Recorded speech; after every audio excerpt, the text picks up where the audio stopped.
Let me ask you something. Have you ever put the heating on and you're still sat there cold? Not just a little chilly, I mean that damp UK cold where the air feels heavy, your hands feel cold, and the room just refuses to feel warm no matter how long the boiler's been running. Because for loads of us, the problem isn't that our radiators don't work, it's that our radiators are wasting heat, and the warm air isn't moving around the room properly. So today I'm going to show you the £15 radiator upgrade that helps your room feel warm faster, and a free 2-minute fix most people ignore. Welcome back to Charlie Survival. Quick one, comment below if your house takes ages to warm up, and subscribe for more UK preparedness and survival, but the realistic side, staying warm, staying powered, water, blackouts, and the practical stuff that actually matters here. Right, here's the £15 upgrade. Why your radiator feels weak in a UK house. Before we get into fixes, you need to understand one thing. Radiators don't magically fill the room with heat, they mostly heat your home through air movement. Radiators mainly work by convection. Cold air sinks, warm air rises, so cold air gets pulled in underneath the radiator. It passes over the hot panels, it warms up, and then it rises out of the top. That warm air circulates around the room and the room warms up. So there are two reasons your room can still feel cold even when the radiator is hot. Number one, airflow is bad. If air can't move through and around your radiator properly, the heat doesn't spread, and you end up with warm air trapped near the radiator and cold pockets everywhere else. Number two, heat is going the wrong way. A radiator doesn't only send heat forward into the room, it also radiates backwards into the wall behind it. And if that wall is cold, especially an external wall, then that wall can absorb a chunk of the heat you're paying for. And once you understand that, you can fix it cheaply. The £15 upgrade, radiator foil, the real reason it works. Here's the £15 upgrade, radiator foil behind the radiator. Some people dismiss it because it sounds too simple, but the logic is solid, especially in UK homes. Think about what happens when you stand next to a radiator. The radiator is hot, you feel the warmth, but if your radiator is mounted on an external wall, brick, block, plasterboard, that wall can be freezing in winter. Put your hand on it, you can feel it. So what happens is part of the radiator's heat is effectively being spent warming the wall, not the air in your room. Radiator foil is basically a reflective barrier you place behind the radiator. It helps reduce how much heat gets absorbed into the wall and pushes more of the heat back into the room. It doesn't create heat, it doesn't break the laws of physics, it just helps you get more of what you're already paying for, and that's why it can feel like your room warms faster. Where it makes the biggest difference, UK specific. This upgrade makes the most sense if your radiator is on an external wall. The wall behind it feels cold to touch in winter. You've got a north-facing room that never feels warm. Or you've got older insulation and your house just bleeds heat. In those situations, foil is one of the cheapest efficiency multipliers you can do, because instead of paying to heat the brickwork, you're shifting more heat into the room. Common objection, won't it look tacky? Now, I know what some people think. Charlie, I'm not turning my house into a student flat. I don't want shiny foil showing. Fair, the trick is simple. Cut it smaller than the radiator so you don't see it from the sides. It sits behind, hidden, doing its job quietly, and you don't need to overcomplicate it. This is a £15-ish upgrade for most people, and it's a smart first step because it's cheap and low effort. The free 2-minute fix that makes any radiator work better, cleaning. Now here's the upgrade most people ignore because it's boring. Clean your radiator properly. And I'm telling you, in UK homes this matters more than people realise. Why dust destroys convection?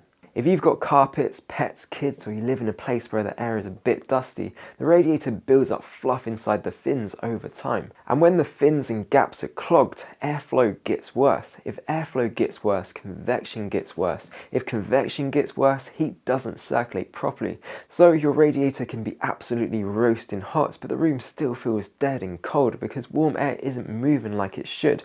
The fix, 2 minutes of maintenance. Get the dust out, clean the fins, restore airflow. You don't need to buy anything special to do this. It's just one of those adult life jobs that makes everything work better. And if you want the quickest win in the shortest time, cleaning is right up there. Here's a quick one. If you want the exact kind of kit I rate for UK comfort and preparedness, not just heating stuff, but blackout prep, power, water, practical basics, check out my Charlie Survival Amazon kit list. It's linked in the description and it saves you trawling through loads of rubbish. Right, let's go deeper because the next bit is why most UK homes still feel cold even with the heating on. Why turning it up doesn't fix the real problem. Here's where loads of people get trapped. They feel cold, so they turn the thermostat up, and sometimes that works, but it's the most expensive way to solve the problem. If your room feels cold because heat has been absorbed into a cold wall and airflow is poor, then turning up the thermostat just means you're feeding more heat into an inefficient setup. You're basically trying to brute force comfort. The smallest move is always make the heat you're already paying for work harder. This means reduce heat wasted into the wall and improve airflow, and then your heating feels stronger without you constantly chasing higher temperatures. What about radiator fans? Honest without hype.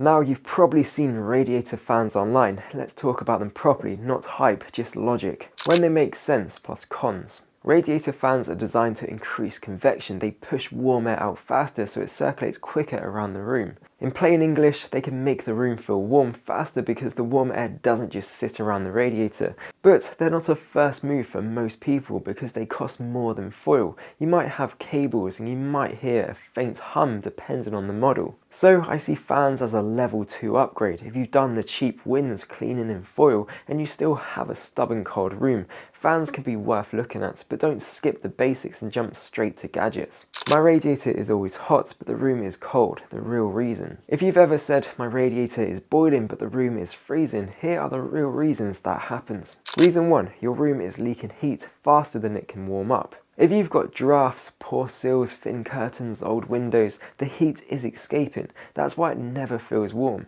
Reason 2, your radiator is blocked. If a sofa is shoved against it, if curtains cover it, if a big cabinet sits right in front, you're trapping the warm air. You're stopping convection. Reason 3, airflow is dead. Even without furniture, some rooms just don't circulate air well. Warm air rises and gets stuck up top, leaving you cold where you actually sit. Reason 4, the wall behind the radiator is stealing your heat. External walls, cold walls, older houses. The wall absorbs heat. That's exactly where foil helps. Reason 5, dust and fluff are clogging the fins.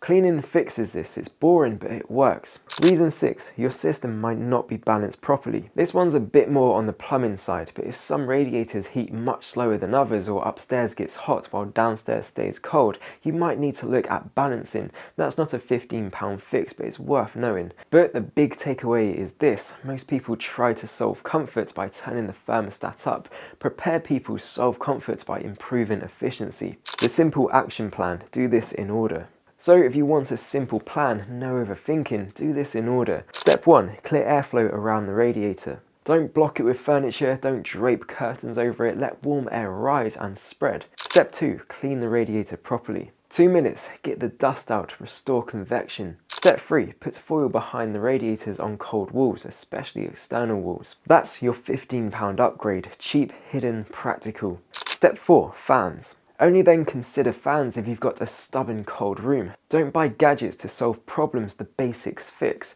And if you do those first 3 steps, most people will feel a noticeable improvement, not because you've created extra heat, but because you've stopped wasting the heat you already pay for. And this is why I'm talking about radiators on a survival channel, because preparedness isn't just gas masks and bug out bags. In the UK, real world resilience is staying warm, staying dry, staying powered, having water, and keeping your home functional when things get expensive or unstable. If you can heat a room more efficiently, you're less dependent on cranking the system, and you're less stressed when prices spike or things go sideways. This is the calm, practical side of readiness. If you found this useful, subscribe for more UK preparedness and survival, and drop a comment. Have you tried foil, fans or cleaning, and did it actually make a difference in your house? Or are your radiators still working while the room stays cold? Also, if you want the exact kind of kit I rate, not just heating stuff but blackout prep, power, water, all the practical basics, check out my Charlie Survival Amazon kit list. It's linked in the description. Next, watch this video on screen now about something shocking the government has just announced that could affect us all. Click it and I'll catch you over there.